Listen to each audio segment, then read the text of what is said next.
In 1963, the story of Clarence Raby emerged from the pages of the Appalachian, revealing a man who dared to turn his back on his own kin.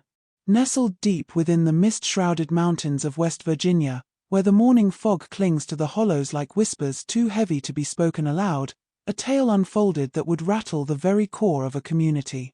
It exposed generations of forbidden unions that had warped the meaning of family into something almost unrecognizable. Back in the early 1960s, the Appalachian Mountains existed in a reality separate from the rest of America.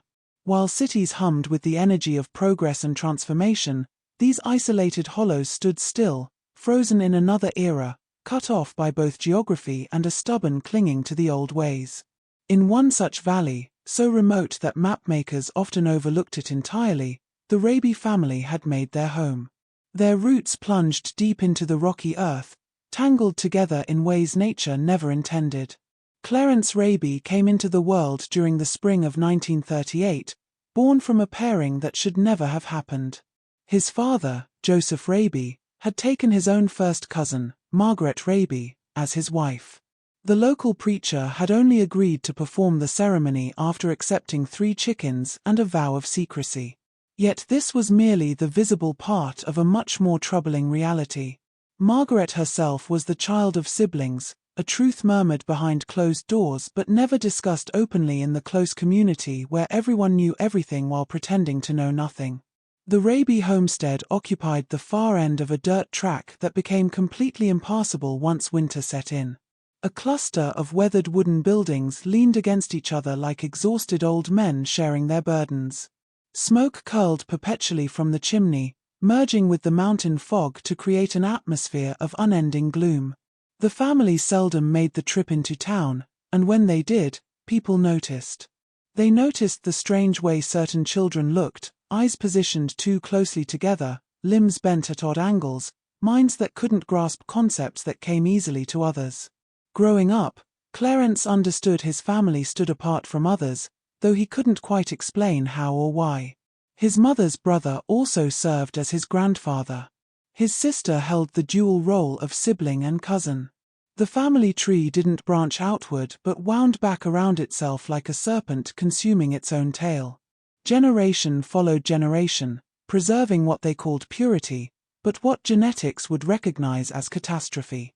By the time Clarence reached his 15th year, the toll taken by generations of blood-related unions had become impossible to overlook. Out of his 7 brothers and sisters, 3 hadn't survived infancy, claimed by conditions the local physician couldn't identify.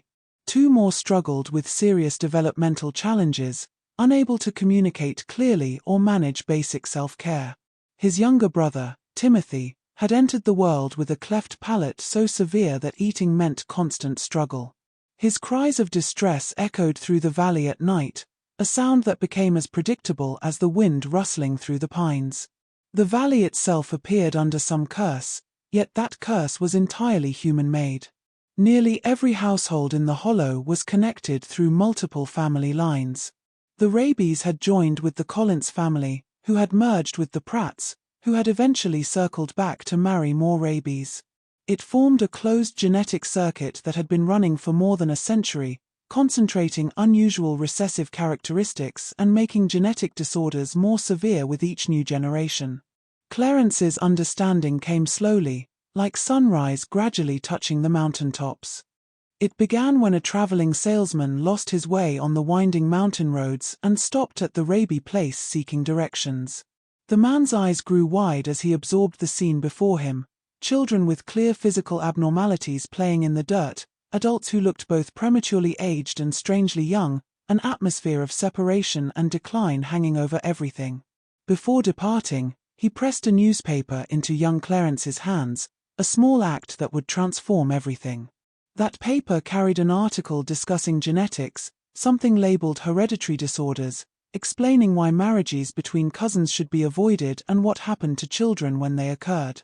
Clarence read it by candlelight that evening, his hands shaking as comprehension dawned. He absorbed information about hemophilia appearing in European royal families, about genetic diseases surfacing when the pool of genetic material grew too limited, about the vital importance of genetic variety. Each sentence struck like a hammer against the walls of ignorance that had surrounded him since birth. He examined his home with freshly opened eyes. His sister Rachel, 17 years old but functioning with the mind of a young child, sat rocking in the corner while humming tunelessly. His brother Timothy struggled through his meal, food escaping from his poorly formed mouth. His mother looked aged well beyond her 38 years, her spine curved from carrying too many children burdened with difficulties, her gaze vacant of any hope. His father consumed corn whiskey trying to escape memories of what he had done, what his own father had done, what generations of fathers before him had done. The crushing weight of accumulated wrongdoing pressed against Clarence's spirit like the mountains themselves. Yet unlike those who came before him, unlike those around him who viewed this as simply how things were, Clarence felt something entirely different building inside his chest. Anger rose alongside determination, joined by an absolute certainty that this pattern had to stop, even if stopping it required destroying his own family structure. That night, beneath a sky so clear the stars appeared close enough to reach out and touch, Clarence Raby reached a conclusion. He would not carry forward his ancestors' mistakes. He would not wed his cousin as had been arranged since his childhood. He would not bring another child into this world marked by suffering within this valley. He would shatter the chain, regardless of what it cost him. What Clarence couldn't know as he lay awake plotting his escape was that standing against his heritage would demand more bravery than he could yet imagine, would strip from him more than he thought he could endure losing, and would uncover secrets certain people would kill to keep hidden. Make sure you've subscribed to this channel because the stories revealed here expose the deepest truth society attempts to conceal, and you won't want to miss what develops next in this shocking investigation. The morning after reaching his decision, Clarence awoke to find his father seated at the kitchen table. The kerosene lamp created shadows that carved his features from stone. Joseph Raby held the newspaper, the one the salesman had given his son, and his expression held more darkness than the coal feeding the nearby mines. "Where did you acquire this?" Joseph's voice remained quiet, but Clarence detected the threat within it, that edge of violence passed down through generations like some inherited heirloom of harm. "A man handed it to me," Clarence responded, holding his father's gaze. At 15, he already stood as tall as Joseph, lean and tough from difficult mountain living, and for the first time in his existence, he didn't drop his eyes before his father's stare. Joseph threw the newspaper into the stove where flames instantly consumed it, the fire-destroying words that had illuminated his son's understanding. "Forget what you read. That's city nonsense. Our people have married within the family for generations and we've managed well enough." "Have we?" Clarence swept his gaze around the cramped kitchen, taking in his siblings who would never experience normal lives, considering the graves behind the dwelling where too many infants had been laid to rest. "Is this what managing looks like?" The blow landed swiftly, Joseph's rough hand connecting with Clarence's cheek in a crack that seemed to bounce off the surrounding mountains. Yet Clarence didn't fall, didn't cry out. He remained standing, tasting blood from his split lip, and something in his stillness caused Joseph to step backward. "Your promise to Mary Collins," Joseph said, his voice regaining its composure. "Her father and I arranged everything years back. You'll wed her next spring when she turns 16, and that concludes the matter." Mary Collins was Clarence's second cousin through his mother and third cousin through his father.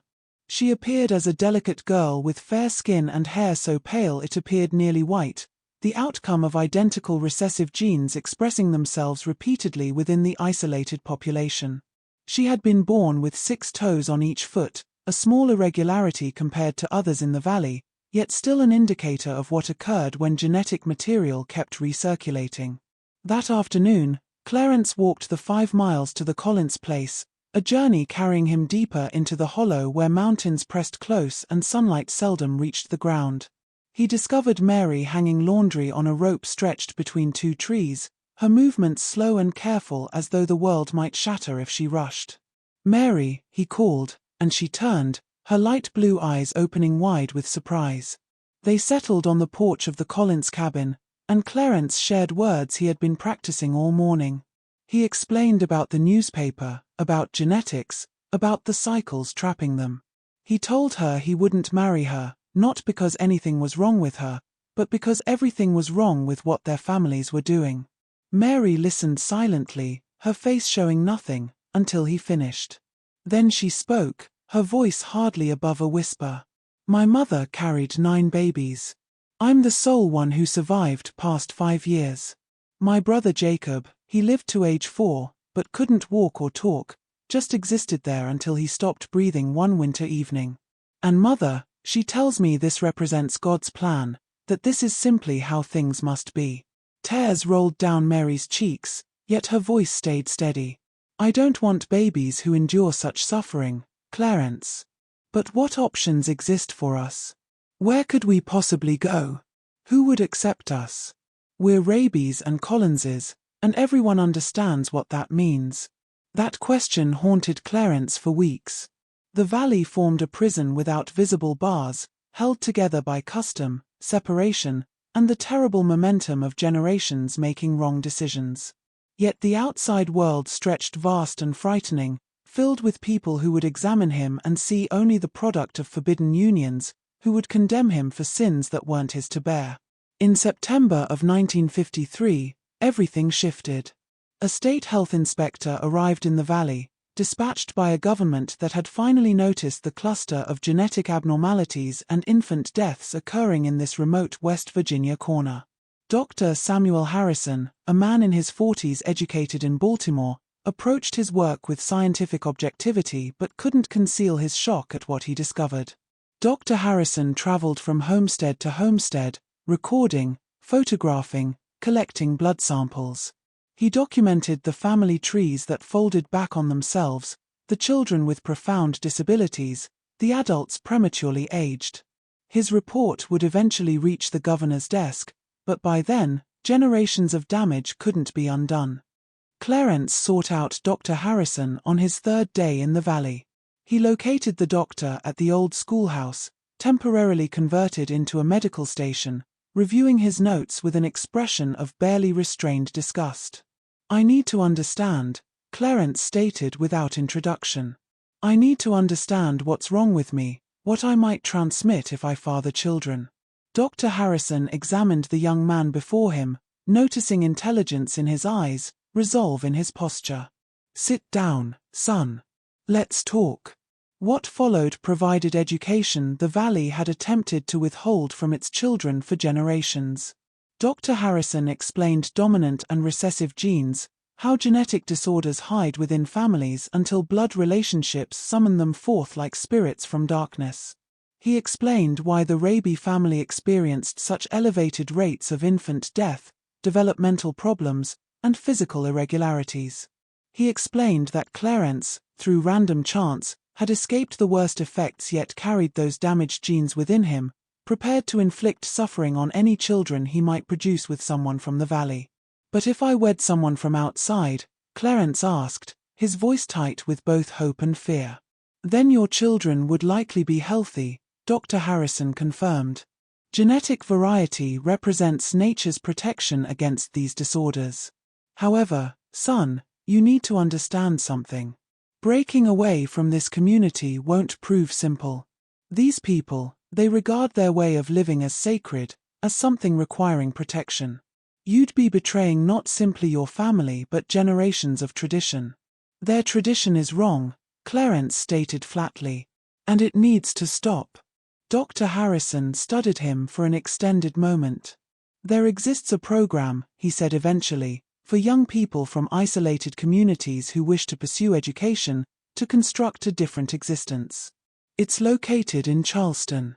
If you're serious about this, I can assist with your application. Winter arrived early in the Appalachians that year, as though nature itself responded to the changes stirring within the valley. By October, snow already blanketed the high peaks, and dirt roads transformed into frozen mud, rendering travel nearly impossible. Clarence spent those months working on his application to the program Dr. Harrison had mentioned, writing by candlelight about his dreams of a different life, of children who would enter the world healthy and complete. He kept his plans secret from everyone except Mary Collins, who had become his unexpected partner. They would meet in the abandoned line shack midway between their homes, talking for hours about a future that seemed simultaneously impossible and inevitable. Mary held her own dreams, modest and careful, of perhaps becoming a teacher, of helping other children escape the trap that had caught their families. Yet secrets prove difficult to keep in places where everyone watches everyone, where isolation breeds suspicion, and where change is interpreted as betrayal. In December, Clarence's mother discovered his application papers concealed beneath his mattress. Margaret Raby's response proved immediate and intense. She carried the papers straight to her husband, and by nightfall the entire valley knew Clarence Raby planned to desert his family, his commitments, and his heritage. The confrontation occurred in the Raby kitchen with half the valley packed into the cramped space, their features harsh in the lamplight. Joseph Raby stood at the center holding Clarence's application like evidence in a trial, which precisely described what was happening. "You consider yourself superior to us." Joseph's voice trembled with anger and something else. Something resembling fear. "Those city people won't accept you. They'll glimpse where you originated, what you are, and they'll reject you like refuse." "I am superior to this," Clarence said, and the room erupted in angry shouts. He raised his voice above the chaos. "I'm superior to wedding my cousin and watching my children suffer. I'm superior to pretending this represents normalcy, that this reflects God's intention, that we lack alternatives." His uncle, Margaret's brother, who also happened to be Joseph's cousin, moved forward. Robert Raby was a substantial man, hardened by years extracting coal and bearing the weight of his own damaged children. "You're violating a promise, boy." Mary's father, his depending on this union. "All of us are. It maintains family connections, preserves the land together." "It's destroying us," Clarence shouted. "Look around you. How many babies have died? How many children cannot walk, cannot speak, cannot think? How many more generations must endure before we acknowledge this is wrong?" An elderly woman, Clarence's great-aunt, spoke from the corner. "It's always been this way. My parents were cousins. Their parents were cousins. We preserve the bloodline pure." "There's nothing pure about it," Clarence said, his voice lowering yet retaining all its intensity. "Dr. Harrison showed me the science. We're concentrating genetic diseases, making each generation weaker. This isn't purity, it's poison." The gathering turned uglier. Threats emerged, some veiled, some direct. Collins family members discussed broken agreements and family honor. Raby elders invoked tradition and divine will. Throughout everything, Clarence stood firm, even as he watched his mother weep and his father's face darken with rage. Finally, Joseph Raby delivered his judgment. "You have until spring. Either you wed Mary Collins as promised or you depart this valley and never return. You won't be welcome at this table, in this home, or within this family. You'll be dead to us." The room fell silent. It was an ancient threat, the ultimate punishment in a culture where family meant everything. To be cast out meant losing not merely your dwelling but your identity, your history, your position in the world.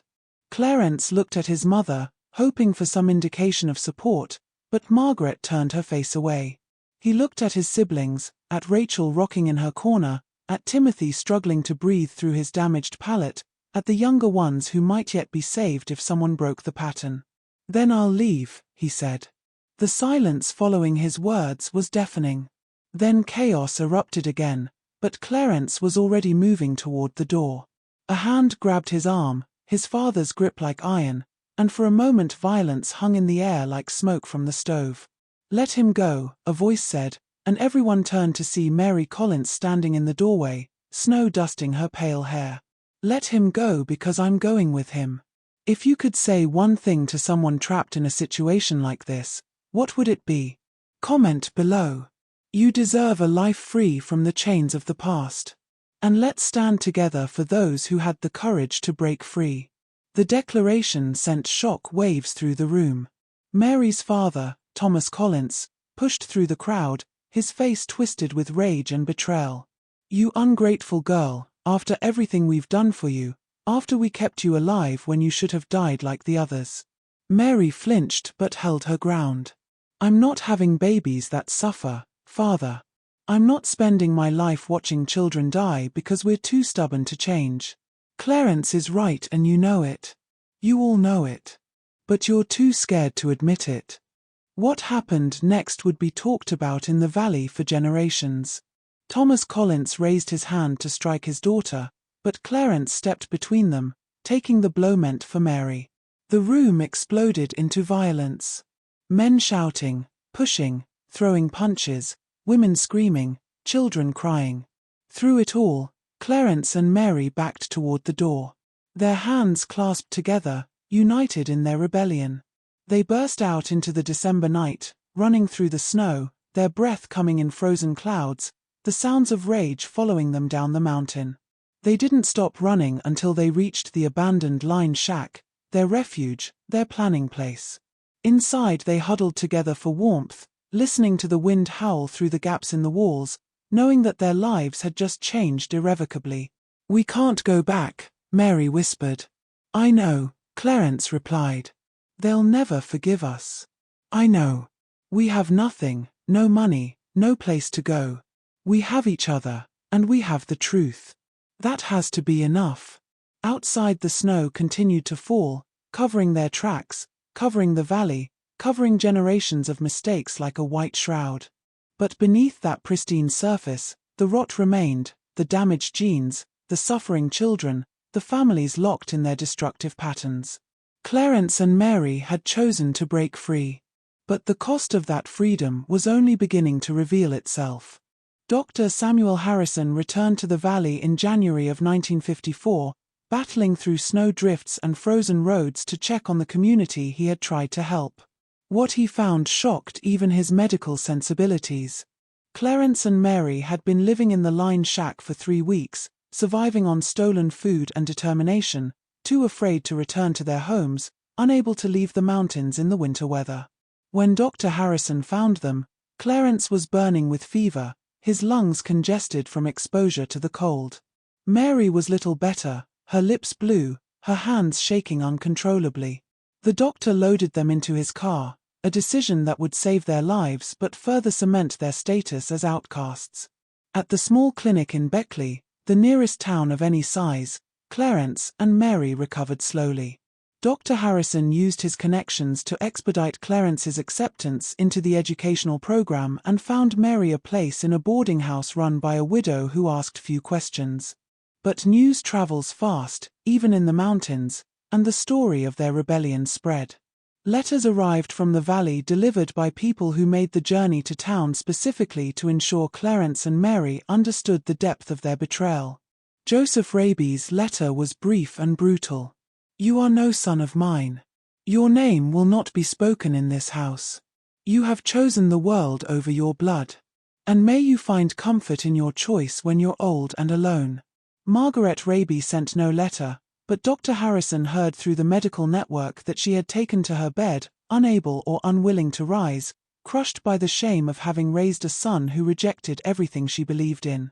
Thomas Collins's letter to Mary was even harsher. "You were born wrong, lived wrong, and will die wrong. We should have let you die with the others." At least they had the decency not to betray their family. Mary wept when she read those words, but she didn't waver. She and Clarence had made their choice, and they would live with the consequences, no matter how painful. By March, they were ready to leave for Charleston. The program would provide Clarence with room, board, and education in exchange for work. Mary had found employment at a textile factory, hard work but honest and importantly away from the valley and its poisoned legacy. The night before they left, Dr. Harrison sat with them in the boarding house parlor, his expression grave. "I need you to understand something. What you've done, it's brave and it's right. But the valley won't change because of you. If anything, your leaving will make them dig in deeper. Hold tighter to their ways. They'll use you as an example of what happens when you reject tradition." "So we've changed nothing?" Clarence asked, his voice hollow. "I didn't say that." Dr. Harrison pulled out a folder thick with documents. My report has reached the state government. There are going to be changes, regulations about marriage licenses, mandatory genetic counseling, education programs. It won't happen overnight, and there will be resistance. But seeds have been planted, and your choice to leave, your refusal to continue the pattern, that matters. Maybe not to everyone in the valley, but to the children who come after, who hear your story and realize they have options. He paused, then added, there's something else you should know. I did blood tests on everyone in the valley who would allow it. Clarence, you're a carrier for 3 separate genetic disorders. If you had married Mary, your children would have had a 70% chance of being born with significant disabilities. By leaving, you've not only saved yourselves, but any children you might have in the future. The weight of that statement settled over the room. 3 genetic disorders hidden in his DNA, waiting to express themselves in the right, or rather the wrong combination. Clarence had been lucky, spared the worst effects, but his children wouldn't have been. They left Beckley on a cold March morning, the mountains behind them still capped with snow. Clarence looked back once at the peaks that had been his entire world for 15 years, and felt a complex mixture of emotions: relief, sorrow, guilt, hope. Mary sat beside him, her small suitcase on her lap, her pale eyes fixed forward, refusing to look back at what she was leaving behind. Charleston was overwhelming, a city of nearly 100,000 people, more humans than Clarence had seen in his entire life combined. The noise, the traffic, the sheer density of humanity was initially terrifying, but it was also liberating. Here, no one knew them. No one cared about their family trees or their bloodlines. They were just 2 young people from the mountains trying to make their way in the world. The years that followed were hard but hopeful. Clarence threw himself into his studies, discovering a natural aptitude for mathematics and science. Mary worked long hours at the factory, saving every penny she could.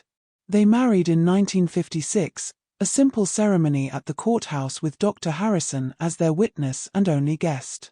Their first child, a daughter they named Hope, was born in 1957. Clarence held her in the hospital, counting her fingers and toes, checking her eyes, her ears, looking for any sign of the genetic damage that haunted his family. But Hope was perfect, healthy, normal in every way.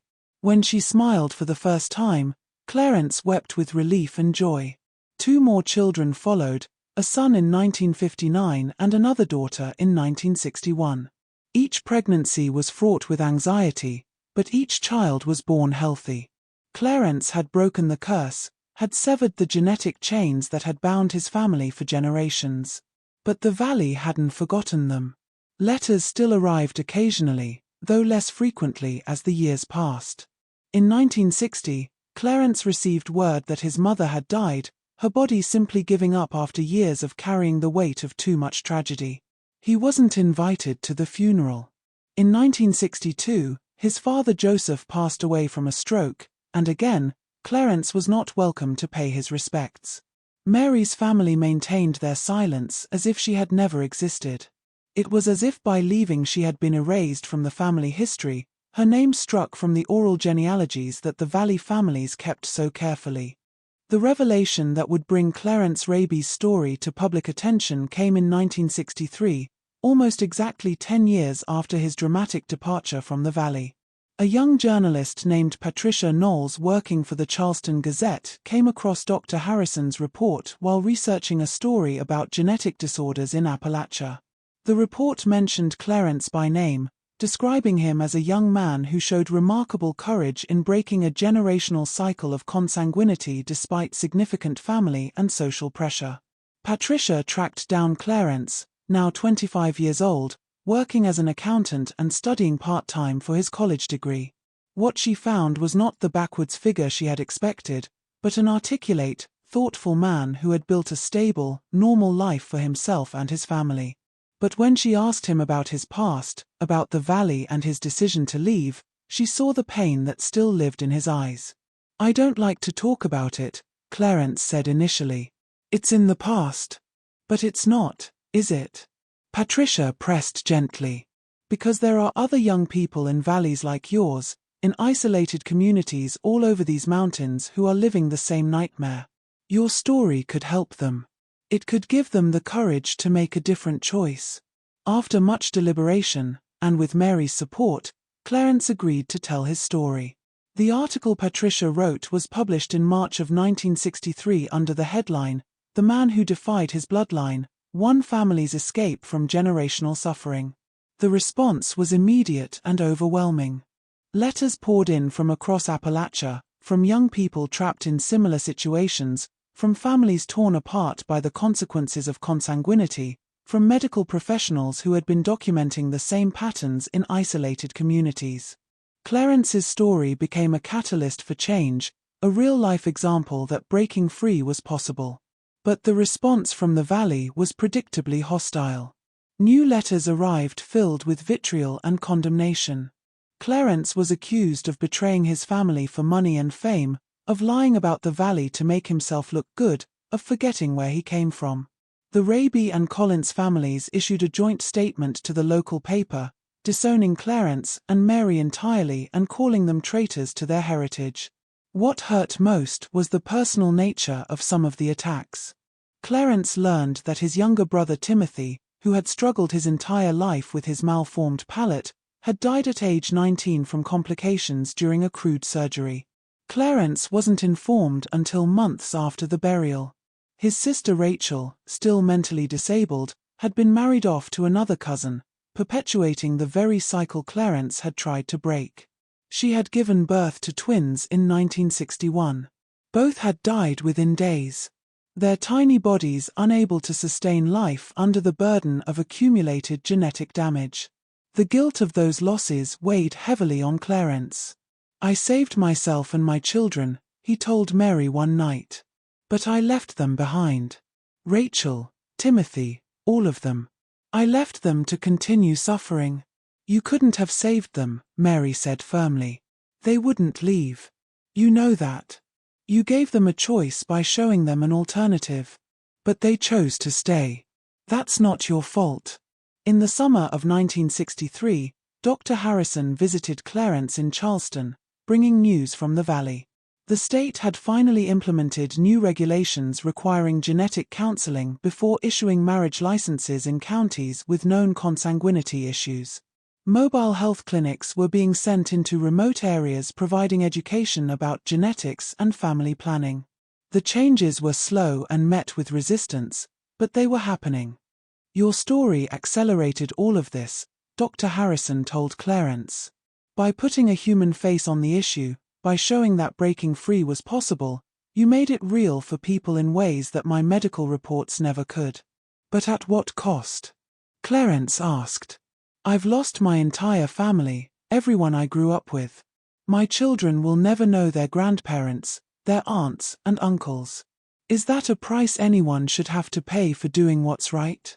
"Yes," Dr. Harrison said without hesitation. "Because the alternative is worse. The alternative is more children born to suffer and die. More families trapped in cycles of pain they can't escape. Your children are healthy, Clarence. They have opportunities you never had. That's not just worth the price. It's everything."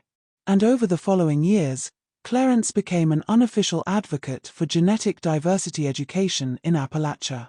He spoke at medical conferences, at churches, at community centers, always telling the same story: the valley he came from, the suffering he witnessed, the choice he made, and the life he built afterward.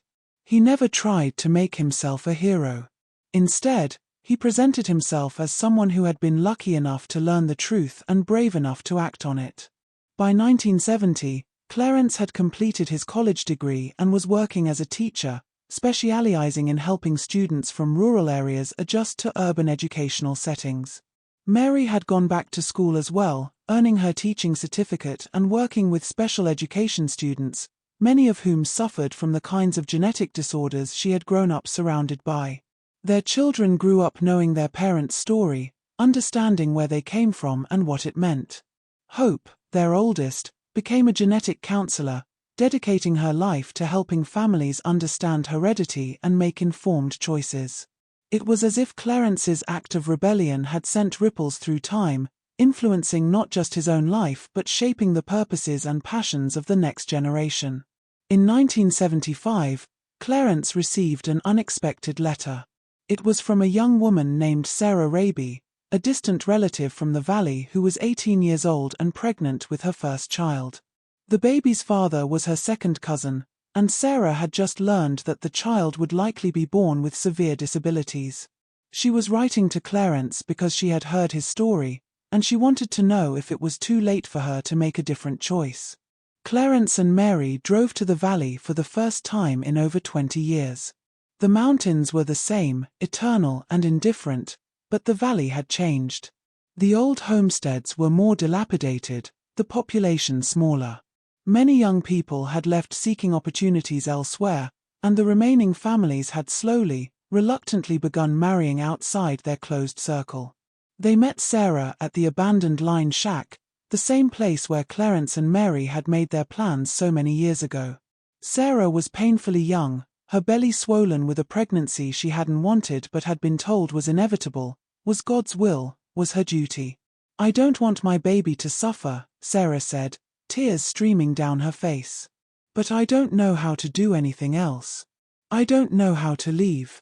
"Yes, you do," Clarence said gently. "You already took the first step by writing to me. Now we help you take the next ones." With Clarence and Mary's help, Sarah left the valley. She gave birth to a son with multiple genetic disorders. But with proper medical care and support systems that hadn't existed in Clarence's youth, the boy survived and lived a relatively comfortable life despite his challenges. Sarah never returned to the valley, and like Clarence, she was disowned by her family. But she built a new life, remarried eventually to someone unrelated, and had 2 more healthy children. She wasn't the last. Over the years, other young people from the valley and similar communities reached out to Clarence, seeking advice, seeking courage, seeking permission to choose differently than their parents had chosen. Clarence helped them all, creating an informal network of support for those escaping isolated communities and their destructive traditions. By the time Clarence Raby died in 2008 at the age of 70, the valley he had left behind was drastically different. Improved roads had broken down the isolation. Mandatory education had exposed young people to outside ideas. Genetic counseling had become standard. The practice of close consanguineous marriage, while not entirely eliminated, had become rare rather than routine. At Clarence's funeral, attended by hundreds of people whose lives he had touched, his daughter Hope gave the eulogy. "My father," she said, "was a man who understood that love for family doesn't mean perpetuating their mistakes. He loved his family enough to break their hearts by leaving, to save children who hadn't been born yet, to choose a harder road because it led somewhere better. He defied his bloodline not out of hatred for where he came from, but out of hope for where we could go." The valley families didn't attend the funeral, maintaining their silence even in death. But among the mourners was Sarah Raby, now in her 50s, and a dozen other young people from Appalachian communities who had found the courage to make different choices because one 15-year-old boy in 1953 had dared to read a newspaper and believe its contents over generations of tradition. Clarence Raby's case, revealed in 1963, did more than expose the dark reality of consanguinity in isolated Appalachian communities. It demonstrated that the chains of generational patterns, no matter how deeply rooted, could be broken by individual courage and determination. It showed that defying one's bloodline, while painful and costly, was sometimes the only path to survival and redemption.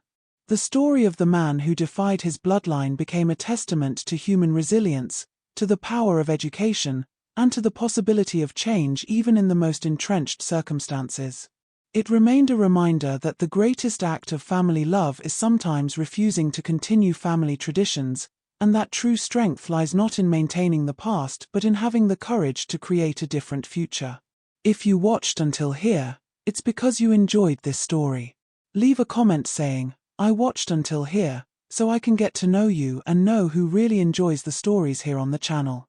And if this story moved you, hit the like button and share it with someone who needs to hear about the courage it takes to break generational cycles. Subscribe to this channel because we continue bringing you true stories of people who defied the odds and changed their destinies against all expectations.